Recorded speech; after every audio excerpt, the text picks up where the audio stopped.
Man šķiet, ka ir otrādāk, ka nevis zinātnieki nevar iztikt bez mākslīgā intelekta rīkiem, bet mākslīgā intelekta rīki nevar iztikt bez zinātniekiem.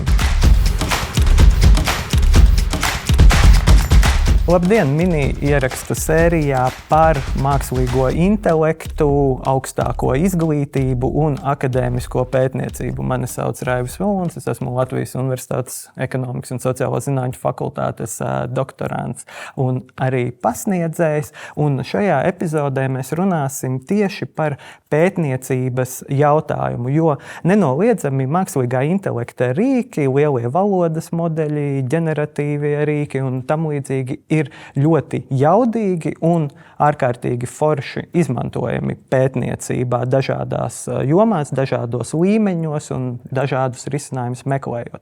Taču tai pašā laikā tur klāt nāk milzīgi ētikas jautājumi, pētnieka atbildība un arī, protams, atbildīgi un pareizi izmantot šos rīkus prasa milzīgu pētnieku prasmi.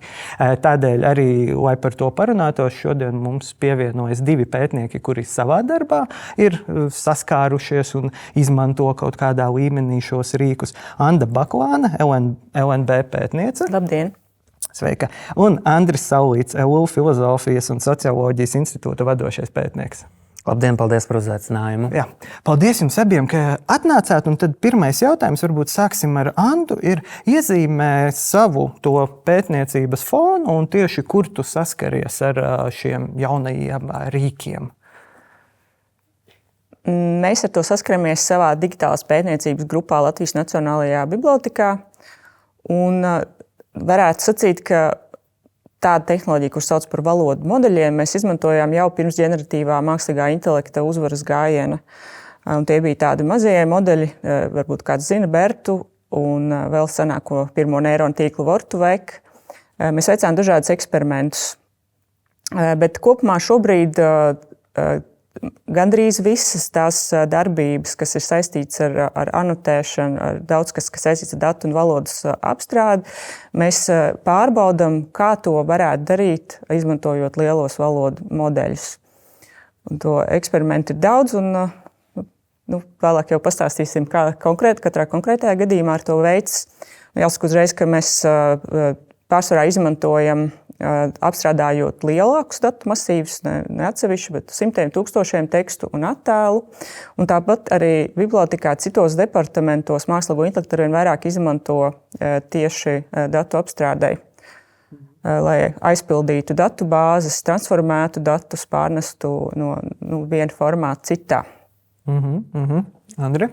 Man ir divi projekti, kuros es esmu cieši sadarbojies ar šiem valodu lieliem modeļiem. Viens ir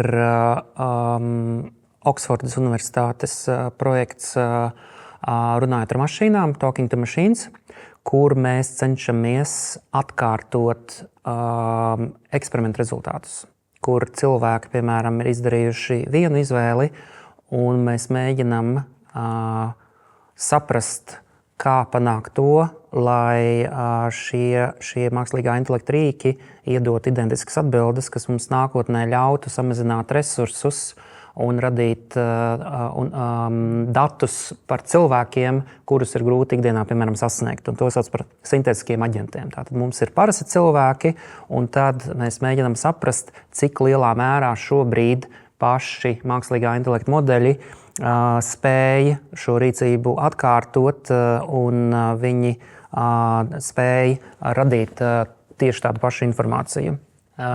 Īsā atbilde ir nespēja,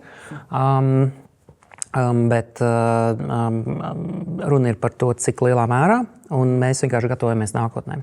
Otra lieta ir saistīta ar manu darbību sabiedrisko mēdīju rezultātu izvērtēšanā, kur viena no lietām ir skatīties to, cik daudz iedzīvotāji, ņemot vērā viņu vērtības, saskata sevi sabiedriskos mēdījos.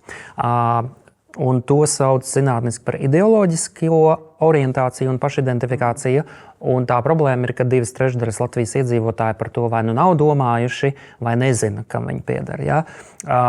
Un tad, izmantojot mašīnu mācīšanos, savukārt mēs līdz ar to izmantojam saucamo no apakšas uz augšas pieeju, ka nevis, ka mēs kā pētnieki nosakām, kas mēs esam, bet mēs ievācot papildus informāciju par šiem cilvēkiem, mēģinam uz to 1/3, kas pasaka, ka viņi zina, kas ir, prognozēt šo 2/3, kuri nezina, iespējamo ideoloģisko pozīciju. Tie ir bijuši tādi 2 projekti. Trešais, ko es varu pieminēt, man tikko iznākusi ir publikācija žurnālā Language Resources and Evaluation, kur es esmu aptaujā analizējis 5 Eiropas valstu iedzīvotāju lietojamības pieredzi attiecībā uz mašīnu tulkošanu un kā viņi uztver mājaslapas dzimtā valodā, citās valodās un cik daudz izmanto mašīnu tulkošanu. Okay, tas ir jums diezgan abiem plaša tā pieredze un arī ļoti dažāda. Bet vai šie pētījumi, vai Anda, tu minēji, ka jūs jau pirms šiem publiskajiem modeļiem izmantojāt un tā tālāk, vai šie pētījumi nevarētu tapt bez mākslīgā intelekta? Vai kā jūs redzat to, vai mēs varētu strādāt un atrast citus risinājumus? Proti, mans interesē, vai tas ir palīgs, vai tas paver kaut kādas jaunas durvis? Jā, Anda. Tas ļauj, cik tālu ir runa par dažādu vienību anotēšanu tekstā vai informācijas izvilkšanu no teksta. Piemēram, mēs gribam izvilkt visas geogrāfiskās vietas, visas personas vai konkrētus konceptus, vai tie būtu ekonomiski vai saistīti ar pārtiku, materiālo kultūru, literatūru, lai kas tas arī būtu. Agrāk bija sākotnēji pieeja liels pētnieku kolektīvs vai pat sabiedrības pārstāvji, kas ar digitālās līdzdalības palīdzību iesaistās projektos. Viņi sēž un pasvītro tekstus, marķē attēlus, saka, kas tajos attēlots, un tas prasa daudz laika, pūļu, resursu. Pēc tam jau nākamajā posmā nāk palīgā uzraudzītā mašīnu mācīšanās, kas šo jau nomarķēto datu kopumu ar algoritmu palīdzību iemāca. Tātad mēs varam marķēt jau iepriekš neredzētus datus, bet tas joprojām prasa daudz laika, pūļu. Un tagad daļa šo uzdevumu, kur mēs burtiski pasvītrojām dažādas vienības tekstos, attēlos, citos datos, tagad to var izdarīt it kā ar vienu rokas mājienu. Un tās daļa šāda veida datu apstrādes tiešām ir iespējama daudz ātrāk. Cits jautājums, ka tā joprojām ir ar kļūdām, ir dažādi jautājumi par pētījumu atkārtojamību, ētiku, autortiesībām un citi. Bet nevarētu teikt, ka mēs to nevarētu izdarīt iepriekš, vienkārši tas būtu prasījis daudz vairāk laika un pūļu. Bet ir daži tādi piemēri, kurus mēs nebūtu darījuši, jo mēs vienkārši nespētu, mums tāda resursa nebūtu. Tipiski viens no biežajiem uzdevumiem Nacionālajā bibliotekā ir veidot datu kopus par kādu noteiktu tēmu. Piemērs, ko es aizvītajā gadā jau daudzkārt esmu minējis, jo mūsu viens no laikietilpīgākajiem uzdevumiem bija no visa periodikas, digitalizētās periodikas datu masīva izveidot datu kopu par mūzikas kritiku, mūzikas komentāru. Tas nozīmē no 19. gadsimta otras puses līdz pat mūsdienām. Tie ir vairāk 100,000 rakstu beigās, kuros ir gandrīz miljons rakstu, kuros ir kaut kas par mūziku, bet noteikti tie visi neatbilst šim mūzikas recenzijas kritērijiem, vai pat daudz no tiem, lielākā daļa no tiem nav par mūziku, tajos mūzika ir metafora, varbūt tur, kur skan aplauss, tas ir kongress, nevis koncerts. Un sākotnēji mēs ar dažādām atslēgu vārdu metodēm mēģinājām atsijāt nederīgos rezultātus, un gal galā tomēr tas prasīja daudz mēnešu darba, varbūt kādam šim pētniekam izlasīt un atzīmēt, vai tas raksts dara vai nedara. Un kamēr mēs tā darbojāmies, daudz populārāk kļuva arī lielo valodu modeļi, un mēs varam to izdarīt dažu stundu laikā, atsijāt no šī gandrīz miljona rakstu, tos rakstus, kas patiešām ir par mūziku, un turklāt vēl tos kategorizēt, kas tie tieši ir, vai recenzijas, apskati, vai vienkārši sludinājumi un tā tālāk. Andri, kā ar taviem darbiem? Man šie rīki ļauj izmantot vēl vienu validācijas, vai kā latviski teiktu, tā kā pārbaudīt hipotēzi no vēl kādas alternatīvas metodes palīdzības. Bet jāsaka, ka reizēm ir tā, ka man šķiet, ka šo pašu darbu var paveikt arī vienkāršāk un bez tā hype. Ja? Tās pašas par ideoloģijām. Principā, to var izdarīt arī ar regresijas palīdzību, prognozēt vērtības, ņemot vērā citus parametrus. Bet es saku, tas pirmais solis, un to sauc arī par fundamentālo zinātni, kāpēc tā arī tik svarīga. Jo, ja lietišķie pētījumi ir tādi, kur man ir klients, sabiedriskie mēdīji vai SBP šajā gadījumā, un ir konkrēts uzdevums saprast cilvēku vērtības un saprast viņa attieksmi pret sabiedriskiem mēdījiem, tad fundamentāliem pētījumiem, kur, manuprāt, šobrīd arī zinātne lielā mērā darbojās, un kas ir tas neredzamā aizberga daļa, ir tieši saprast, cik drošticami ir tie rezultāti, un pirms mēs varam vispār saprast, vai viņus var lietot tajā zinātniskajā izpētē, mums ir jāsaprot, vai mēs viņam varam uzticēties. Un pat ja mēs zinātniskajā izpētē saprotam, ka tie modeļi vēl nav derīgi, tas mums palīdz sagatavoties nākotnē, lai mēs pēc iespējas ātrāk, lai mums jau būtu zināms tā rokas grāmata, kā pārbaudīt, vai nākamais ChatGPT versija sasniedz to. Un katrs modelis nākamais uzlabojas. Un tā ir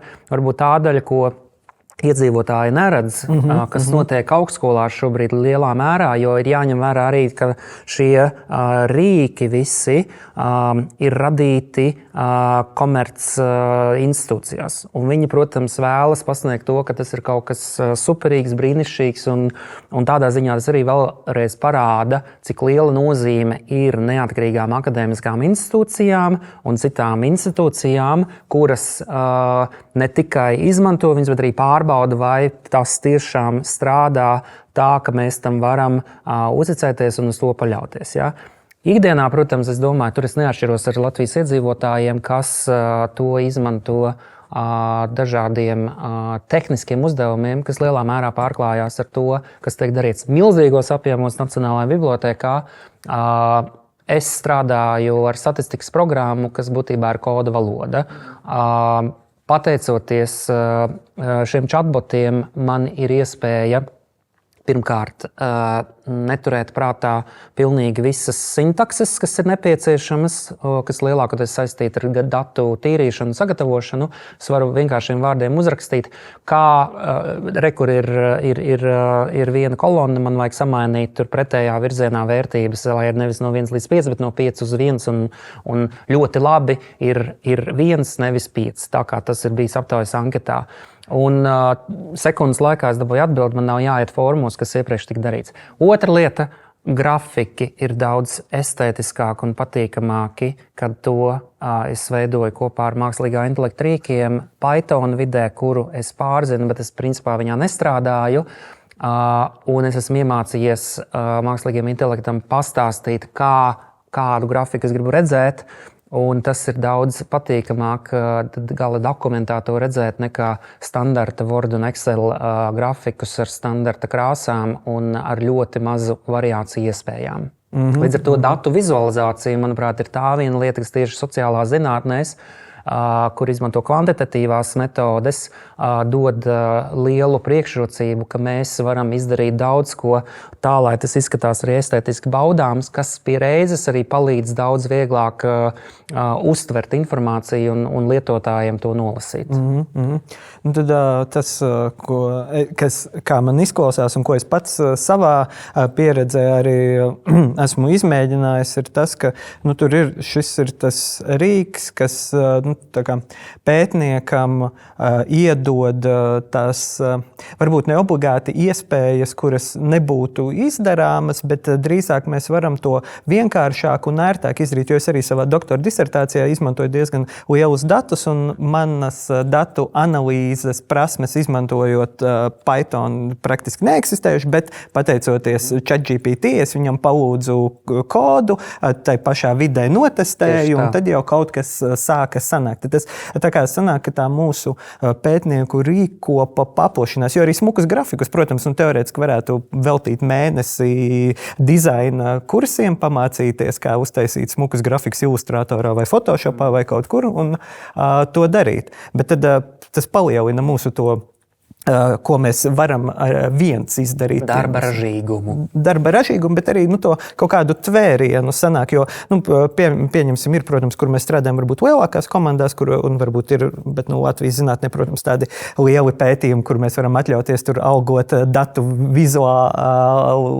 vizualizācijas speciālistus un tā tālāk, ne tik bieži gadās.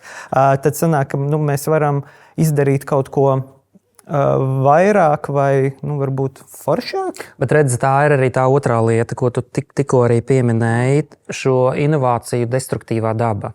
Ja? No vienas puses mēs tagad varam veidot šos grafikus tādus, kādus mēs vēlamies, un mums vairs nav vajadzīgi dizaineri tik daudz.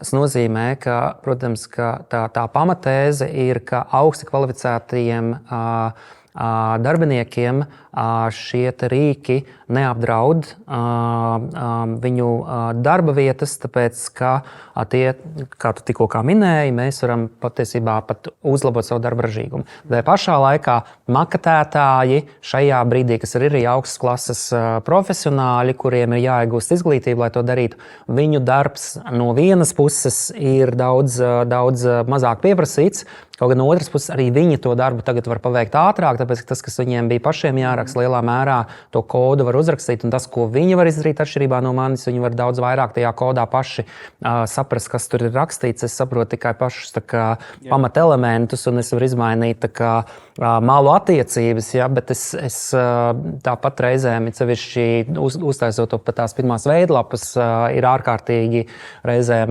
mokoši un jārunājās.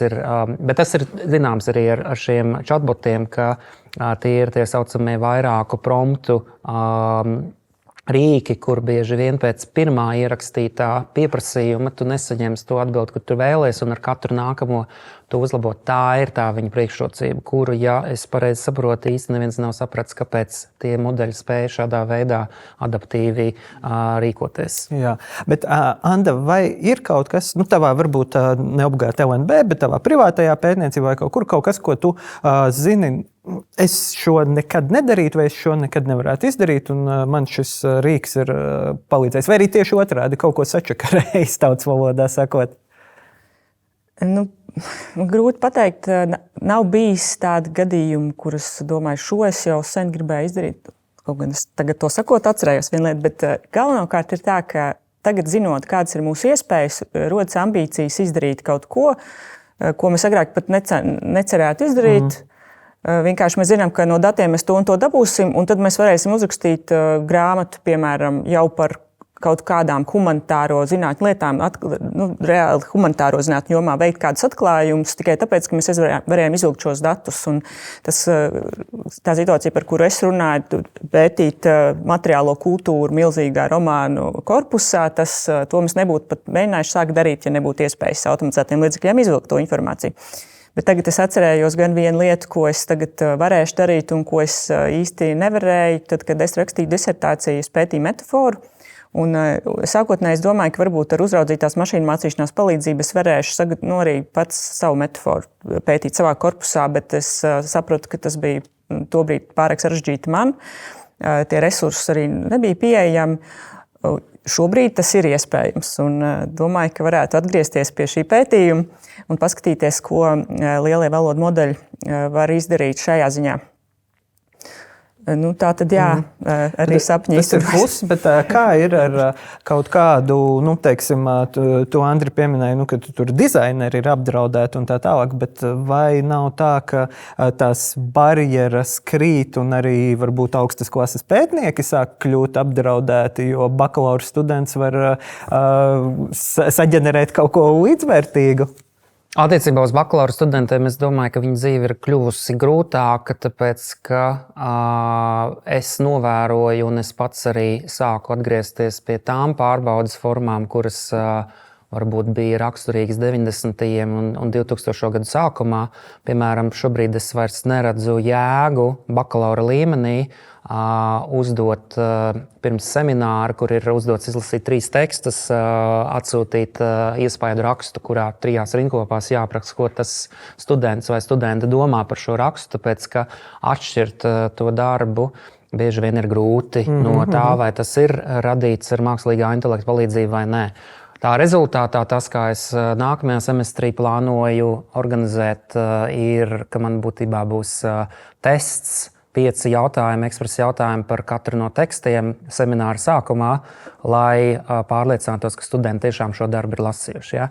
No vienas puses tas ir zaudējums studentiem, tāpēc, ka es būtībā viņiem prasīšu iekalt faktus, lasot tekstu, nevis kritiski domāt un man sniegt savu vērtējumu par šiem tekstiem, bet to mēs visu darīsim atlikušās 80 minūtes katrā seminārā. Ja, līdz ar to tas zaudējums nebūs tik liels, bet, diemžēl, tas rada arī tādas lietas, kur tev nekas cits neatliek, kā atgriezties pie šādām lietām, kur būtībā tev ir jāpārbauda tas, vai tas teksts tiešām ir lasīts. Ja?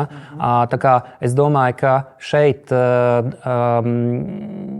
ir lietas, kur tad, kad es mācījos, kas ir 2000. gadu pirmā desmitgade, lietas bija sarežģītākas un prasīja ilgāku laiku, bet tajā pašā laikā varbūt, ka mums mazāk bija tad jānodarbojas ar šo pierādīšanu, ka tas tiešām ir mans teksts.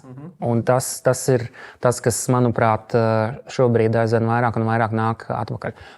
Viena lieta, kas ir arī mana pieeja, saņemot jebkuru studenta darbu, es nevienam neapgalvoju, ka šis teksts ir rakstīts ar mākslīgā intelekta palīdzību. Es gluži otrādāk norādu, ka tā teksta kvalitāte ir līdzvērtīga tam, kādu var radīt ar mākslīgā intelekta palīdzību. Līdz ar to, ja šis students neuzlabos steidzami savas rakstīt prasmes, tad viņam darba tirgū vairs nebūs vietas. Tāpēc, ka to kvalitāti šobrīd var sasniegt jau bez cilvēka palīdzības. Ja?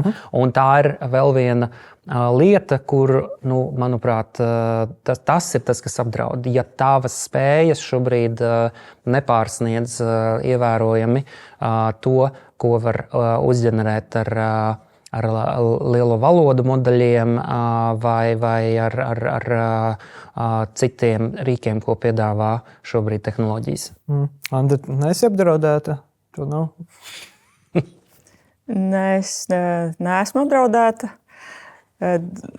Man šķiet, ir iespēja domāt tagad par svarīgo un tik daudz laika neveltīt prokrastinācijai, apstrādājot datus. Bet tajā pašā laikā es daudz linkoju ar dažādu administratīvu dokumentu aizpildīšanu. Īpaši angļu valodā man jau ir tāds ieradums, ka es ļoti primitīvu skici uzrakstu tam, ko es gribu pateikt, un tad to pārveidoju GPT un sūtu prom. Un es kādreiz jau saku, nē, to nevajadzētu darīt, jo man smadzenes atrofēsies, bet man gribas ķerties pie interesantā. Es gribu to vēstuli aizsūtīt.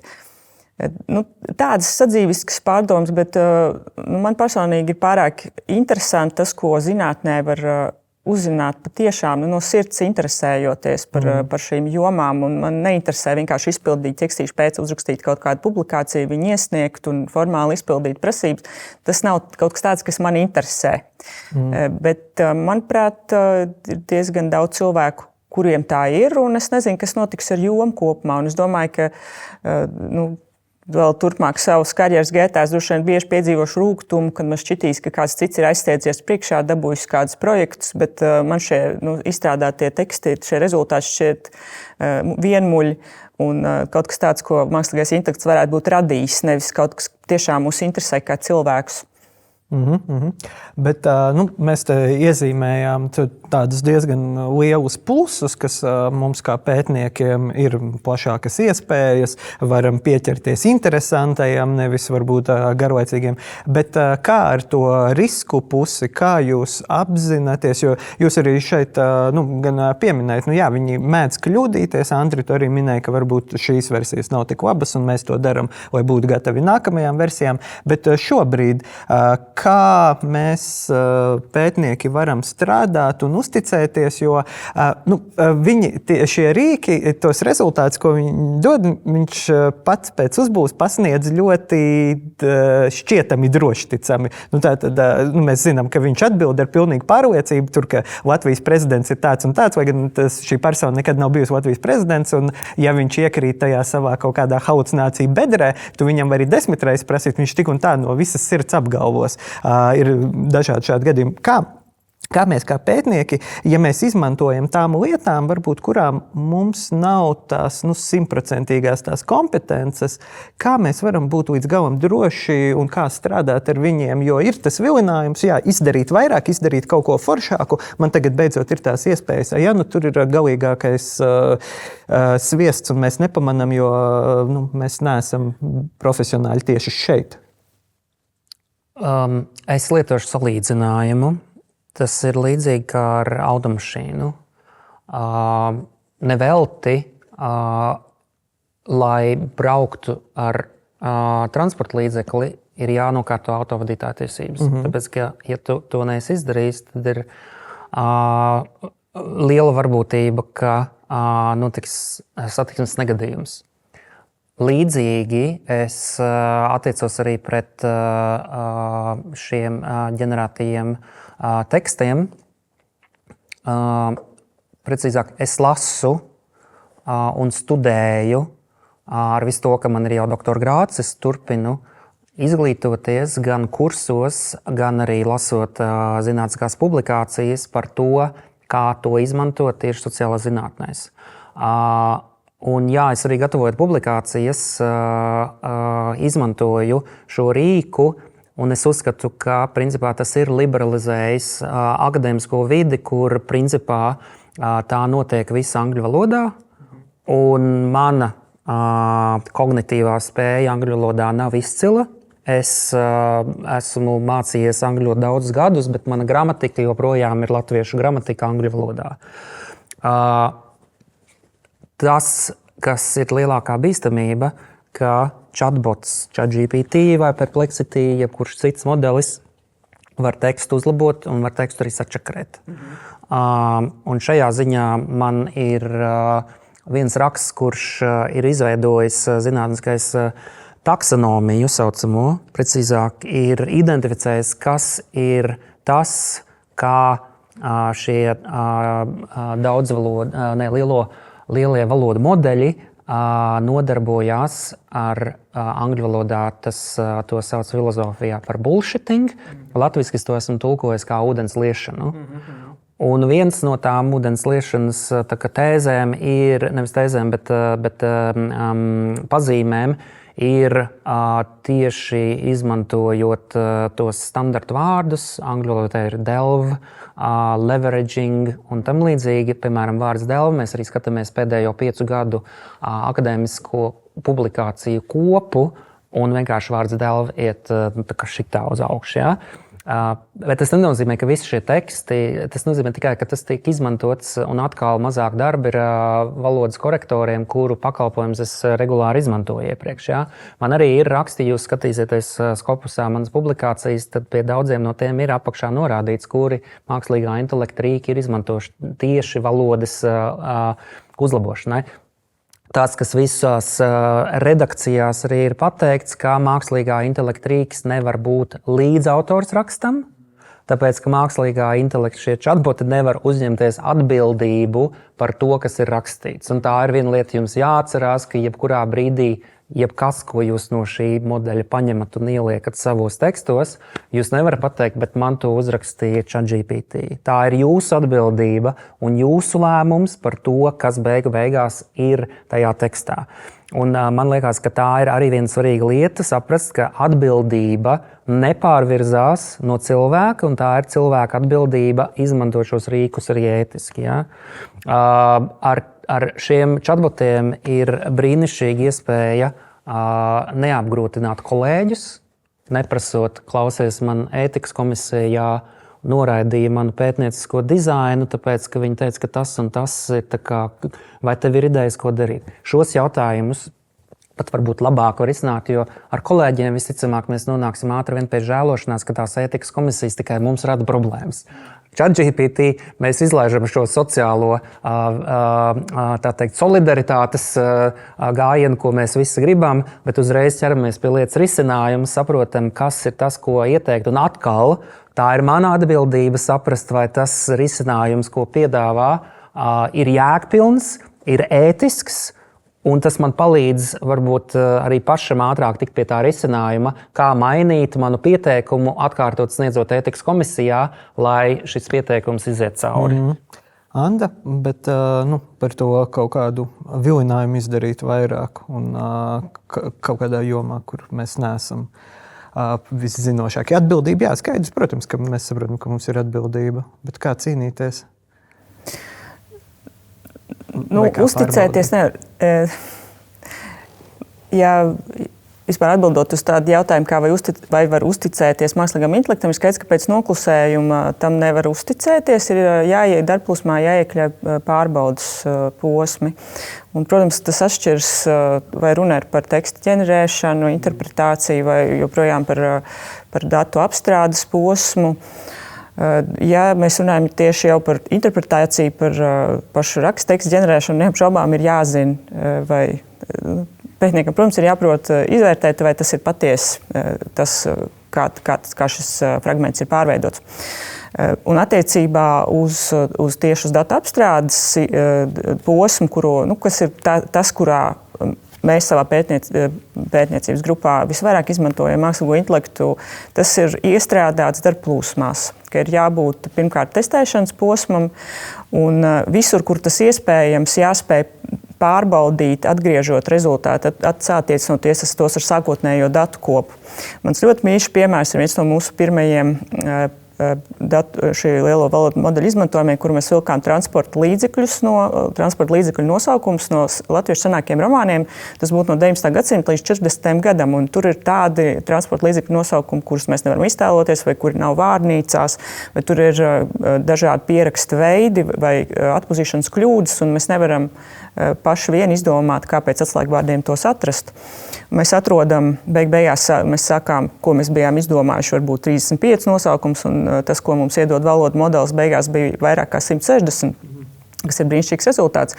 Bet tad, kad mums atdod atpakaļ rezultātus modelis sākotnēji, tad vairāk kā puse rezultātu ir neatbilstoši dažādu iemeslu dēļ, vai tās ir halucinācijas vai vienkārši iedzieni, kas mūsu izpratnē nav transporta līdzeklis, bet varētu būt, piemēram, mēs kā transporta līdzekli uzstājām arī zirgu.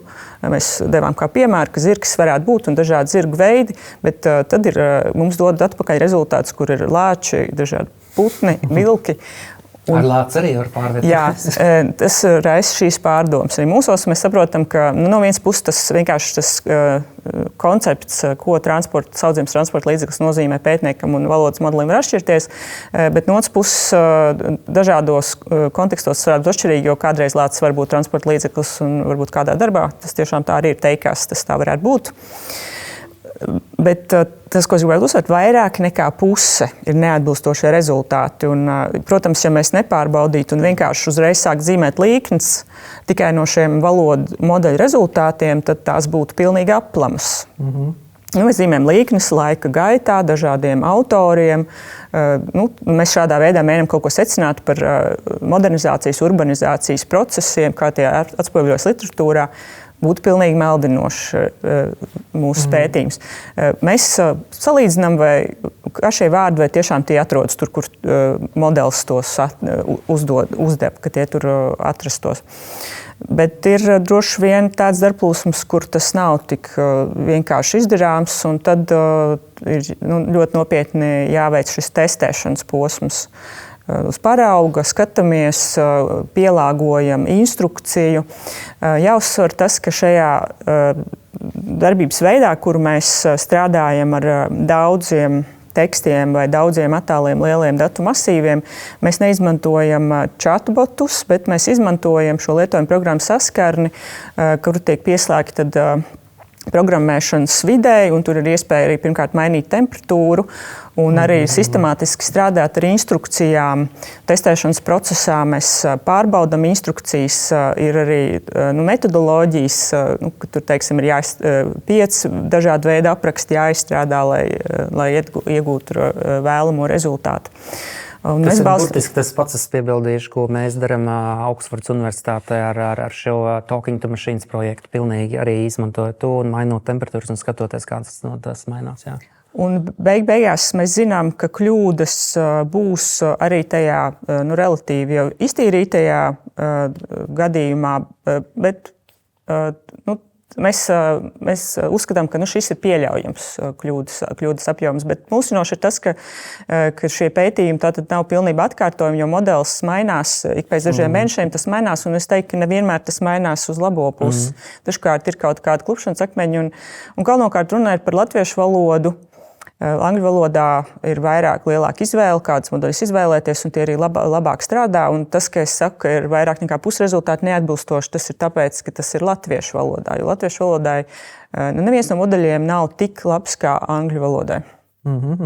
Bet tad es ātri tikai piebildīšu nelielu atkāpi, ka kāds klausītājs varētu šo skatīties un domāt, kādā sakarā mums ir jāpēta to, kādi transporta līdzekļi parādās tekstos no 19. gadsimta sākuma. Bet iedomājieties situāciju, ka kāda uzņēmēja, kurai ir telefona liela vai citi datu apjomi, kuri ienāk no klientiem, un viņa domā par to, vai investēt vai neinvestēt šobrīd kādā mākslīgā intelekta modelī, lai uzlabotu klientu servisu kvalitāti.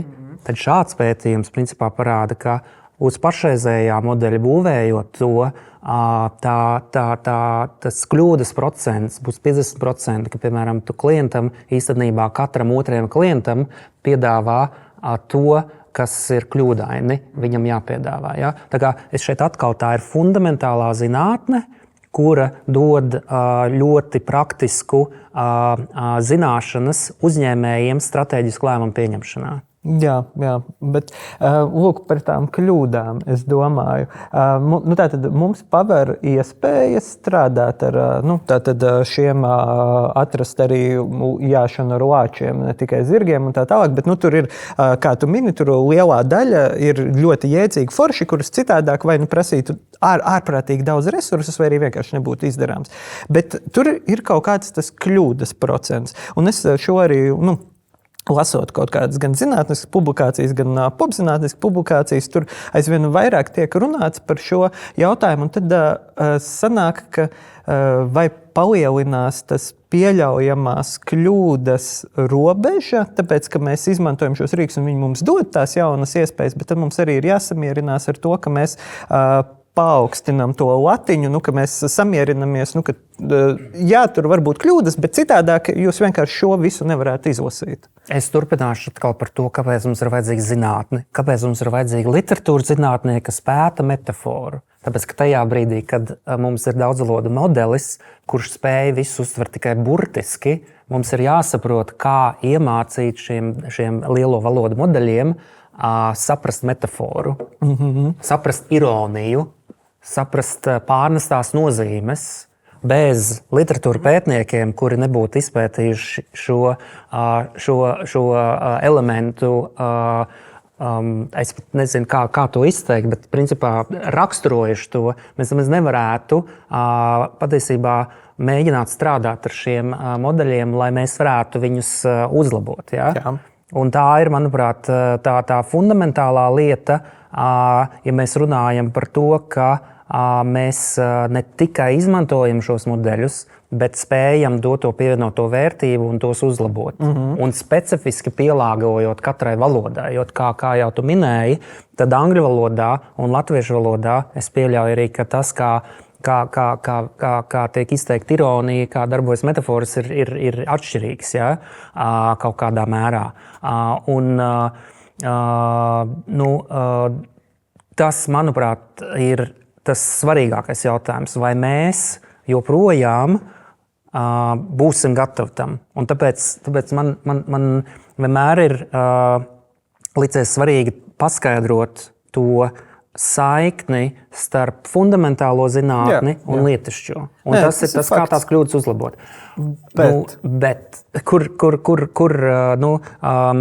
zini, kā lielākā daļa hipotēzes, kuras mēs izvirzam sociālā zinātnē, neapstiprinās. Tas nav līdz ar to tā mēģinājumu kļūdu metode, kur tu kaut ko mēģini un kļūdies, tā ir raksturīga arī cilvēkam. Mēs visu laiku tā strādājam. Un es atvainojos, mēs nevaram pieprasīt arī no tehnoloģijām kaut ko vairāk, nekā mēs pieprasām no cilvēkiem. Ja? Un no ētiskās puses arī mums nevajadzētu no modeļiem viņus provocēt, darīt kaut ko tādu, ko mēs neprasītu arī cilvēkiem darīt. Ja? Jo, ja mēs visu laiku mēģinām viņu izprovocēt, kļūdīties, tad jautājums, kāpēc tu to dari un kāds ir tavs mērķis? Un kāpēc tu savu laiku netērē liederīgi? Protams, ja tu mēģini to provocēt, lai pārbaudītu atkal fundamentāli, kā tas modelis strādā, un tad mēģini atrast risinājumu. Bet ja tu vienkārši nodarbojies ar tādu, nezinu, tā kā vienkārši mēģini provocēt viņu būt sliktu, tad tur arī ir jāatcerās, ka tas manā skatījumā nav ētiski, ja arī tur tu apstājies tikai pierādīt par to, ka tas spēj darboties arī pretēji sākotnēji radītiem mērķiem. Jā, bet vienalga par to kļūdas līmeni. Nē, es domāju par to, vai vienkārši tīri praktiski, vai mums tagad zinātnē kādu laiku ir tas pārējais periods, kamēr mēs sasniedzam to līmeni, par ko tu runā, kamēr mēs viņus uzlabojam, vai mums ir tā kā jāpieņem, ka tā latiņa vidēji statistiskajai kļūdai vienkārši palielinās, jo mēs strādājam ar daudz lielāku datu masīviem, mēs iegūstam daudz lielāku informāciju, mēs iegūstam kaut ko, ko mēs līdz šim varbūt neapstrādājām. Bet vai tā cena, ko mēs maksājam, ir tas, ka mēs pie kļūdām? Ne, man ir atbildi, jo es par to domāju. Tātad, ja mēs runājam par atkarīgs no uzdevuma. Tātad ir daudz testēti dažādi konkrēti uzdevumi, tie paši anotēšanas uzdevumi, vai kā modelis atpazīst tematus, kā modelis atpazīst noskaņojumu. Un precizitāte ir ļoti augsta, 85 līdz pat 98, 99%. Un tad kāds var teikt, jā, bet redziet, tas modelis nekad nesniedz 100%, bet 100% nesasniedz arī cilvēka anotētājs. Tāpēc, ka lielākā daļa, vai es nezinu, kāda daļa no informācijas, kur cilvēks rada, nav viennozīmīga un nav viennozīmīgi pareizās atbildes, vai arī dažādas kategorijas attiecināmas uz vienu, kaut kas nav viennozīmīgs. Un šajā ziņā var teikt, ka tās mūsu lielās neprecizitātes saistītas ar to, ka latviešu valodai modelis nav tik labs un angļu valodai savukārt ir labāks. Un tādējādi atbildot no šīs statistikas zinātnes viedokļa, nē, manuprāt, mēs nepieļaujam lielāku šo kļūdas procentu, bet mēs strādājot ar lieliem valodu modeļiem saskaramies ar to skarbo patiesību, ka modelis nav gudrāks par cilvēku, respektīvi tas, kas cilvēkam ir ambivalents, tas tāds ir arī modelim. Viņam nav beidzot atbildes uz dzīves lielajiem jautājumiem, vai uz to, vai konkrēts teksts, piemēram, ir par mūziku vai nav. Jo tas ir tas jautājums, kas pētniekiem ir jāatbild, vai saskaņā ar manu pētījumu dizainu, manu koncepciju šis teksts būs par mūziku vai skaitīsies neatbilstoši. Modelis to nevar atbildēt, jo nav patiesības par to. Es arī atcerējos, ka tu pieminēji par to, ka lāci pēkšņi modelis uzskata par pārvietošanās līdzekli. Tā ir tā viena arī lieta, kas ir tā iespēja, ka domājot tajā šaurajā rāmī, kas reizēm ir šiem lielo valodu modeļiem, viņi reizēm tev iedod kaut kādu pilnīgi neprognozējumu rezultātu, par kuru tu nebija domājis. Tā kā tā radošā dzirksts, viņi var izlēkt nejauši un pēkšņi tev likt domāt nedaudz citādāk, bet lācis arī var būt pārvietošanās, bet ja tas ir runa par pasakām. Ja? Un tas ir tāds ļoti šaurs piemērs mūsu šīs diskusijas laikā, bet šādas iespējas, kad principā tas korpus ir ierobežots, kā modelis rada to rezultātus, ļauj paskatīties uz lietām citādāk. Ir būtībā tas pats, ko sociālās zinātnēs mēs darām, kad mēs ejam runāt ar cilvēkiem un mēģinām saprast viņu pasaules redzējumu un no tā izdarīt secinājumus par sabiedrību. Tā kā šajā gadījumā tā kļūda var būt arī iespēja. Tas tāds ļoti pozitīvs skats, bet, ne, protams, tā ir taisnība. Bet tad jautājums pavisam praktiski un tuvojoties beigām ir tas par to, vai pētniecība nākotnē pat tagad ir iespējama, neizmantojot šos jaunos rīkus, vai tas ir tā kā viss, mēs esam pielikuši punktiņu, ja tu gribi būt pētnieks, izņemot kaut kādos ļoti izteiktos kvalitatīvos pētījumos, kur tu ej runā un tad spītības pēc pats raksti transkriptus šīm intervijām, nevis izmanto transkripcijas rīku, vai tu gribi būt pētnieks, tev ir jāmāk draudzēties ar šiem rīkiem. Anda. Es domāju, ka vilinājums tos izmantot būs ļoti liels. Ir vesela virkne iepriekšējais paudzes, šobrīd aktīvo pētnieku, kuri ir konservatīvi, kuri uzskata, ka vajag turpināt attīstīt iepriekšējās paudzes rīkus, ja vien tie pietiekami labi atbilst veicamam uzdevumam, jo tie nav saistīti ar uzņēmumiem, kas tos izstrādā. Tie ir joprojām atvērtais kods. Tie ir darbināmi lokāli ar mazākiem datorresursiem, lieliem valodu modeļiem, lai tos izmantotu, nepārkāpjot autortiesību ierobežojumus, ētiski, droši. Ir nepieciešama liela resursa. Mums ir arī liels šaubas par to, cik draudzīgi tas ir planētai. Šobrīd vienkārši mēs tā domājam, lai kāds cits par to domā, man tagad šobrīd gribas uzdot kaut kādu triviālu jautājumu GPT, kaut gan tas var maksāt ļoti dārgi. Un šobrīd mēs pat iegūglēt vairs nevaram, jo Gemini atbildēs tāpat, izlejot šo pudelīti ūdens.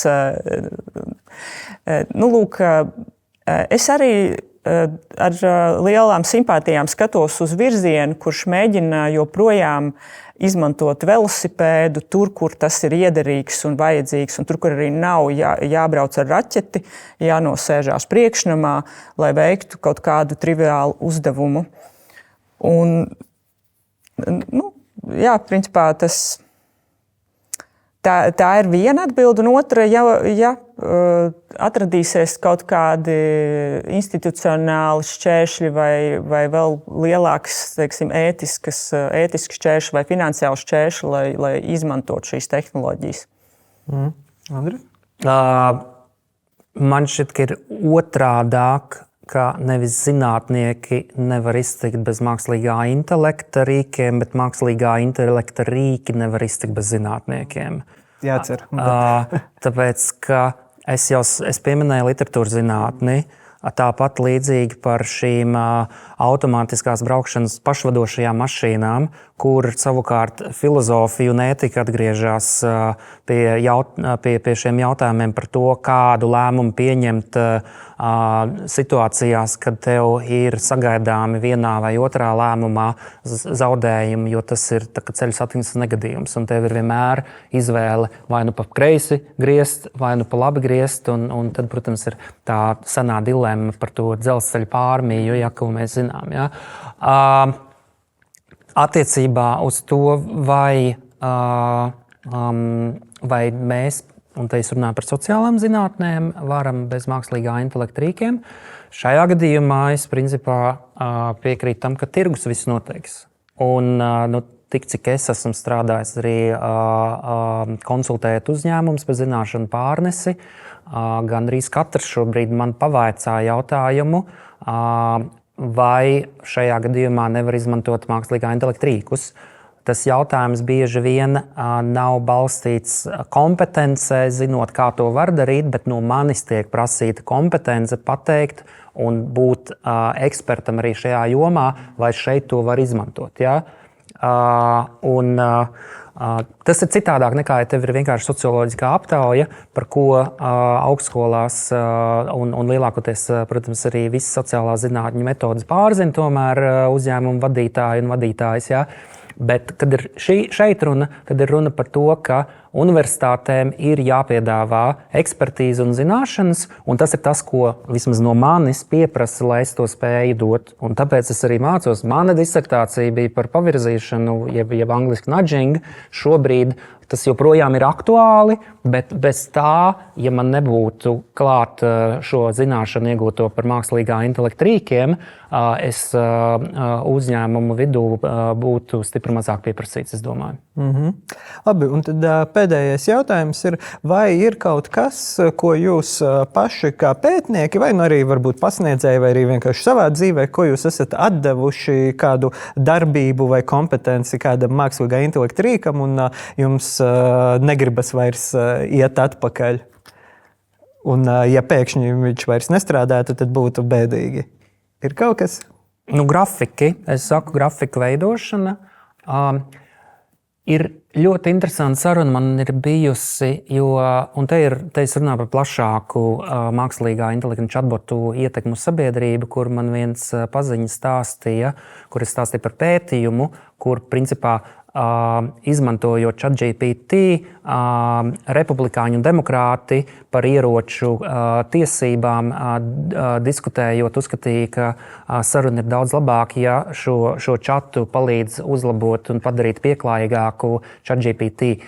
Un tas mans paziņa stāstīja par to, ka viņš arī šķiroties attiecībās mēģināja izmantot ChatGPT, lai saprastu, kā atbildēt otrai pusei.